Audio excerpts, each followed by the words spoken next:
There are a few things better in Minecraft than finding a spawner, particularly early game. But guys, I have something better than finding a spawner in my early game here on Tortuga, and that is finding two spawners. Not just two spawners, but two that are very close to each other as well. You can see, here's the second one right here, and the other one's just up those stairs. So I definitely think we need to try and make a double farm out of this. It would be silly not to.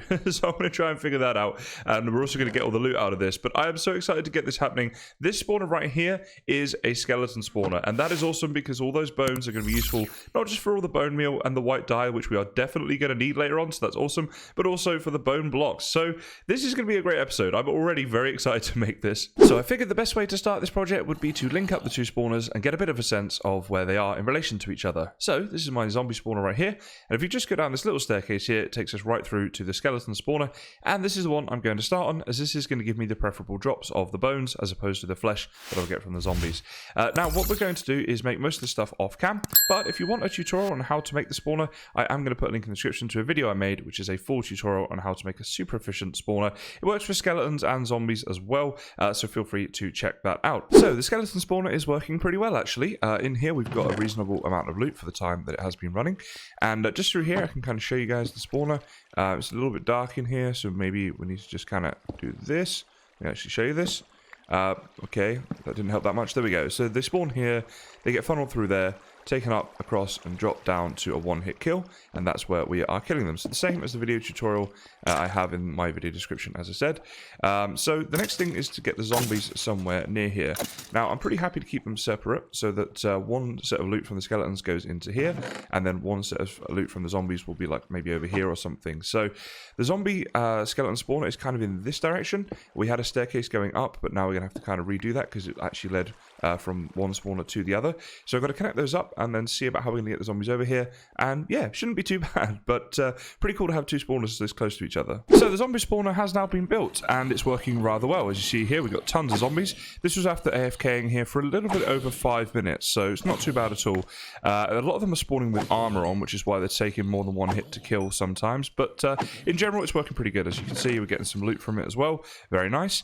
And this is my little AFK spot. So when I AFK here, we've got zombies spawning and coming down there. And if we go down here, this is where the skeletons are spawning. So we get both spawning at the same time, and we can go ahead and kill those as well, get all the loot and XP and stuff. And then I've got some water drops and things to get up and down to my normal base. So this is working rather well. This is going to be a great XP farm. However, we are going to be building a better one soon. We're going to build our Enderman XP farm. That one gives obviously insane levels of XP, and I can't wait to get that built. But this is going to be cool for the drops we have, and also it's going to save us having to go to the end to get XP, which is rather nice. So for those of you that saw the stream that I did with Vix and Splash, I went end busting and I died. I died badly. I died really badly. I lost all of my stuff.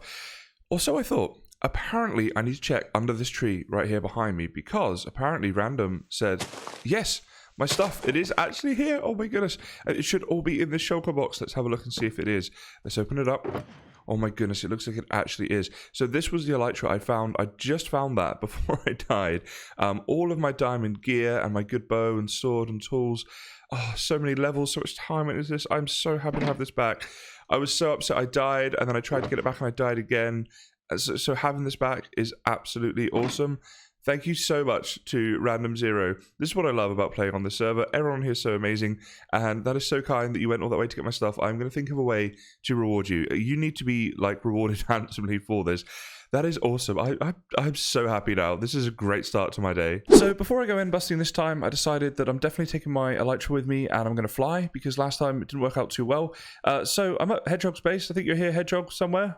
I'm not sure where. Yeah. I'm at a load of sleeping villagers, wherever. I don't know where that means you are. Go to the nether portal. The nether portal. Okay, are you in the nether? No. Look over it. Look over the cliff. Oh, it's not really okay. a cliff. Okay, let's have a look. Oh, okay. Oh, you're in the flowery forest, are you? This is a very flowery forest. All right, I'm gonna head that way. Why do you have so many villagers just like in a massive pen? Well, I was gonna make a trading hall, except I've kind of run short on the light gray on the concrete. Oh my goodness. Well, yeah, I was gonna say, because I'm supposed to be doing a big trade with you at some point as well to get loads of the dye I need, right? Wait, you turn around.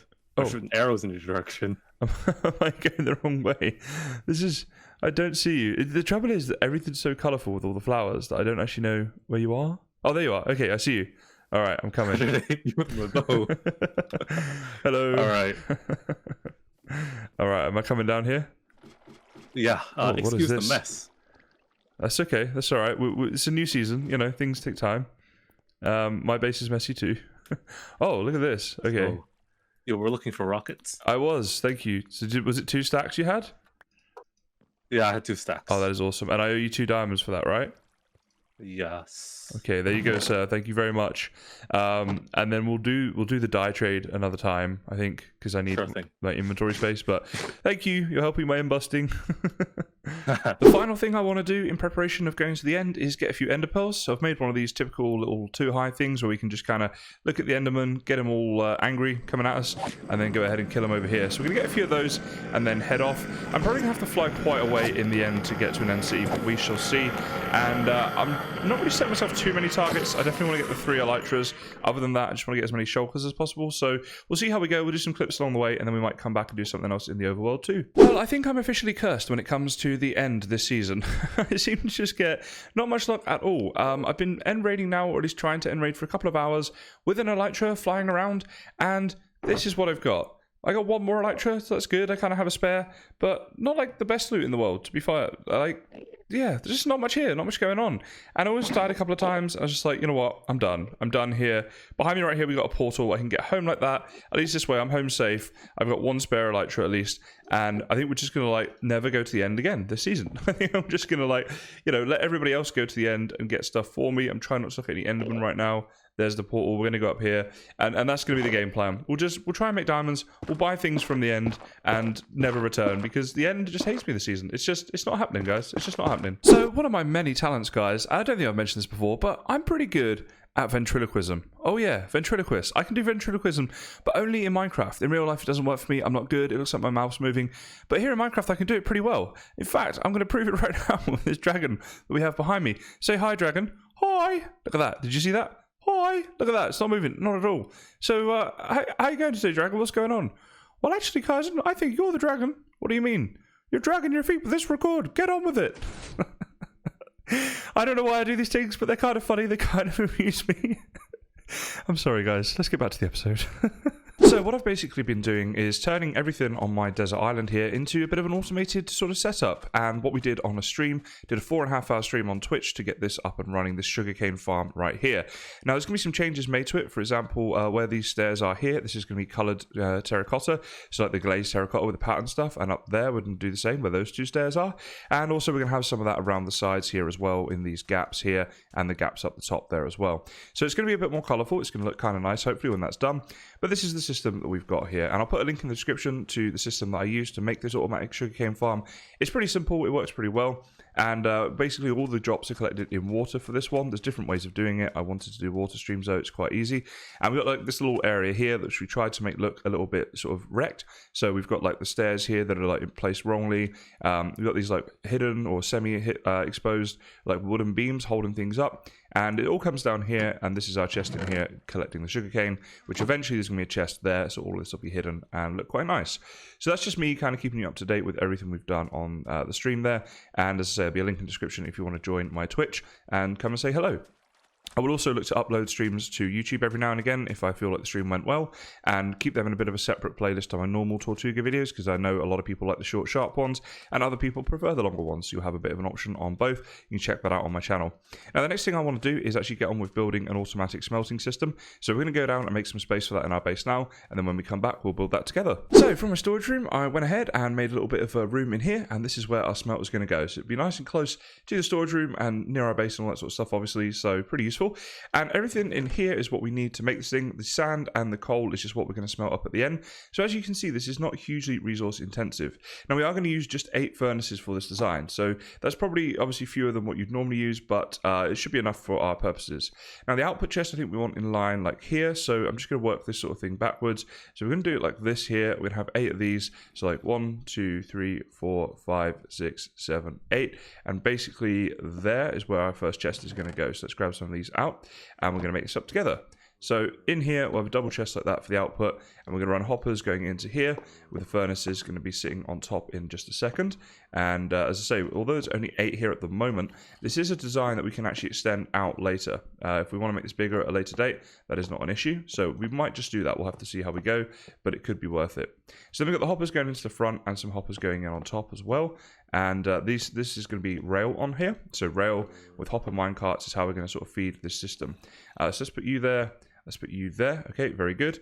And let's actually get some of that rail in place. Here we go. So what we want to do, actually we're going to want some blocks here as well. So we've got like 2 there and like 2 here with like a block in here like that. So this is just going to stop the rail as it comes to the end. And another block, if we build up here, just there, and then we can get rid of these here like this. So this will be where the rail comes into it. I accidentally deleted that one. Yep, that'll be good. Okay, so place a block here to get up onto this, get some powered rail down, and just some normal rail then all the way along here. This is just to save on resources. If you want to make this thing super, super fast, you could make all of this powered rail. I'll put a video link in the description to a tutorial I did on a super smelter if you guys are interested in making a bigger and more efficient system than the one that you see here today. So then we're going to want like a few rails going off this way, and hopefully these don't connect up. Yep, very good. Sometimes you have that issue. I'll put all of these down here like this, and finally this one here. Okay, very good. So this is where the hopper minecarts are going to run. What we need to do now is just a little bit of work with redstone. Now, don't get too worried about this if you're not big on redstone or whatever. It is pretty simple. All we're going to do is run a comparator going out of this hopper here, the one that leads into this chest. That's going to go into a block with a redstone torch on top, and we need to get a block on top of that as well. And we want 1 block to the side here too. Okay, very good. So then, actually, this block here would be better to go here. I'll show you why in a second, just to save on redstone space, which, you know, it's always better to do that if you can. Because then we're going to run a torch here, and when we place this torch, you'll see it turns itself off. 1 redstone dust, 1 repeater. So if you are trying to build this at home, I'll just quickly show you how this looks. Let's go ahead and get rid of this block here, as it's not technically needed. It was just like a bridge. So once again, the final hopper going into the chest, a comparator running into a block with a redstone torch on top, and a block on top of that. The block to the side here of the redstone torch going towards the chest is going to have a redstone torch like that. And then obviously we've got this here. So hopefully from that you can see exactly what I'm doing there. Okay, so now we want input and output chests. So actually I have my chest on me. And this is to input, sorry, no, they're both inputs, but one's to input fuel and one is to input the actual items you want to smelt. So it's a little bit finicky doing this. Just build up here. There we go. So this one right here is items, is fuel, and this one right here is items to smelt. So it's nice that that one's bigger, because if you wanted to have one bigger, it would be better to have the items than the fuel, as you do, of course, need more items to go into the system than fuel, because obviously 1 coal can smelt 8 items. Okay, so this is just about done. The only thing I need to do really is grab this, bit of this, and a lever. So to finish this design off, all we're going to do is come up here, place a redstone block there. You see this powers both of these rails. So when the rails get to the end, they get shot back then. That's quite nice. And again, that's just going to speed things up a little bit. The other thing we're going to need to do is get our hopper minecarts placed in here and in here. And then we want to put in some inputs. So I'm going to get some sand and some coal. So here we go for the coal. And you'll see how quickly it takes from here. Right, this is one of the reasons the system works so quickly. Put all of our sand in there. Again, you'll see how quickly that's getting loaded up. Now, the final thing that we need to do, if I just build up here a little bit, is we want a redstone dust here. Next to this chest here, redstone dust. And then just on the front here, we're going to place a lever. And this is the on-off switch for the entire system. So you don't have to have it running all the time. You can turn it off if you like and sort of reset it. But basically, for access to this, what I might do is make a little bit of an area here. So what have we got in here? Let's just grab that stuff out. Let's grab you as well. Just so that it's going to be a bit easier to use. So what I'm going to do is get some extra resources, and I think maybe some stone would be the best way to do this. Stone seems to be good for like furnace builds, right? Actually, we'll go for you, a couple of you. We'll just make a little platform. So when we come into this room here, maybe just like 3 higher like that, with some blocks here, and okay, I'm actually going to go back 1 more and make it 2 high. Alright, I think that's going to be a little bit better, actually. It's just so we can get to the chest really easily, because then we might do some decorational stuff in this room as well, and maybe block a few of these things off. And we'll put you probably 1 lower along the back there. So this is just to get the access, basically. But if we come here, we can access our output very easily. and we can access the input chest for both the items and the fuel. Now I think this hopper might now be full. It is, so all we need to do at this stage is flick this switch, and both the hoppers will go off, and they'll get shot back, and then they'll go off again, and they will continue to do that until you turn the system off. So we can now come in, access all these chests, and down here will be our output of glass, and already we're getting glass. That's how quick this thing is, which is why it's such a useful system to have. So we are looking to automate a lot of stuff, and as I said, like have this as a bit of an industrial zone, and I think having the smelter like this is definitely a good way of starting that off.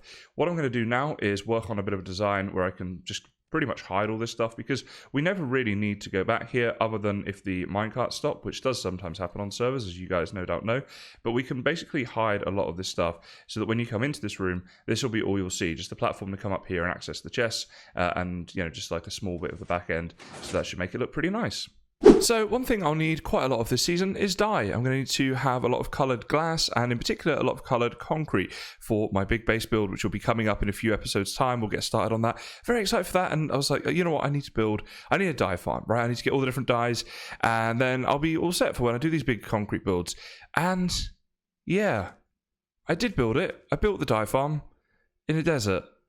So the only dye I can get from this is red and yellow, neither of which I need. And red dye in form of poppies, I'm going to have in my iron farm, which is probably the next episode I do. So, yeah, I completely messed up. So now I have to build it all over again in a proper place. What a muppet. So, having dismantled the erroneous flower farm, I now have all of this ready to go in a new location, which we're going to head on to in a second. First, I just thought I'd quickly have a look at in here. I finished off decorating the Smeltery Room, and reasonably happy with how it's turned out for a Smeltery Room, especially an early game one. We've got all of our stuff smelted up now. The glass went very quickly. You can see this design does allow me to get to that chest there, as well as this one here, which is for our fuel, and this one right up here as well to put in the items we want to be smelted. We've also just got like normal smelters here, or furnaces, I should say. Sometimes you just want to like smelt a couple of things. You don't want to like put it all into a big system and stuff. So that's for that, right? When we want to do that. Also, with this trapdoor here, we have access down here to get into the back end. If I need to give any of these a little bit of a shove, if they stop working, as they do sometimes do on servers, right? And then we can get back out easily as well. So reasonably happy how that turned out, gotta say.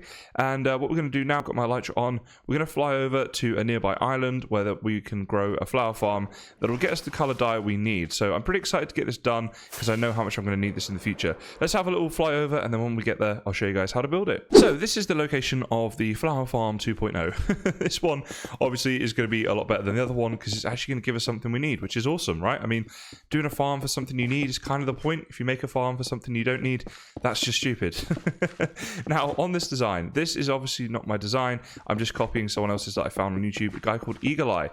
It was the best design I could find, so that's what we're going to go with. I'll put a link to his video down in the description. Do check it out. It's a fantastic video, and this is going to work well when you build it in the right biome. Okay, that's essential. So what I've got here is I've done it slightly different to him. I've done an 11 by 11 just because of my OCD. I wanted an exact center point. He does a 12 by 12. Obviously, on a 12 by 12, you can't have an exact center point, and that's no good for me. I can't do that. I would be forever upset with that. So we've gone for the 11 by 11. Now, what we're going to need here, we need some repeaters, we need some redstone dust, and also I need a bit of a block here to mark some things off. Okay, very good. So basically we want to place a block on the dead center here, and this is going to be the side that we're going to be collecting things from. So I think here's a good side. We'll kind of dig this out, maybe make a little AFK room and stuff in the future, but yeah, that's how that's going to go. Now what we want to do is run a repeater going into that, just like this, and some redstone dust coming out the other side here. And what we're going to do now is have a redstone repeater here in line with the sort of piston line, if you like, here. We're going to go around this way, and on the next one, the next repeater needs to be here. So this is not in line, this is one away from being in line, right? Just like that. Now on this side, we just want to repeat it roughly halfway. Well, actually we'll do exactly halfway, because we're building our own version, right? Okay, so this one was not in line. So what we're going to do now, this repeater here is going to be in line with these pistons. Once again, we're going to go around the corner here, and when we get to the other side, it won't be in line. So you kind of mix up whether it's in line or not in line, just like this, and it comes back to your repeater. So that's the redstone circuitry around the outside. Next up, what we're going to need is our sticky pistons. Let's get rid of some of this glass. We're also going to need our lever like this and some observers. Okay, very good. So what we need to do now is dig out a bit of an area around here, just so we can get underneath this. And we're going to place an observer like this, if we can get it in the right orientation. I believe that's correct. We will find out very soon. Then we're going to get rid of this one, place an observer here. So this arrow is going in the direction of the redstone. So that's kind of how you know if you've done that correctly. Then we're going to want our sticky piston, right? And that's going to need to go there. So once it's placed, there'll be an air gap between the piston and this block right here. We can place a solid block underneath here like this and get rid of these two. And finally another sticky piston under here, just like that. Okay, very good. So now I think this might be done in terms of the first bit. Let's have a look. Let's see if this is going to work. Okay, I think it is when we do it now. Yeah, okay. So you see here, this goes back and forth, and that's kind of the fundamentals of how that's going to work, right? Shifting the ground back and forth. Very good. Now, in the dead center right here, we can dig this out and one more. And let's go and grab a few more things that we're going to need for the next stage, like a dispenser. It does have to be a dispenser and not a dropper. Okay, very good.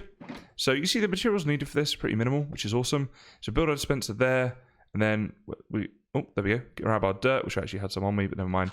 Place that back in. Okay, so after derping up several times and accidentally destroying the dispenser and having to replace it and all that good stuff, I finally managed to actually complete this farm. Okay, so with the dispenser finally in the correct place, the next thing that we're going to want to do is go underneath here just like this. You see I've dug out a little bit of a tunnel here. We're just going to run some dirt going through like this to the dispenser. Now what we want are a couple of observers. So one just here like this. So there we go, it's faced there. And the other one needs to be a gap and then there with the redstone side facing there. Just like that, okay? You can get rid of this block here if you want to, just so they're facing like this.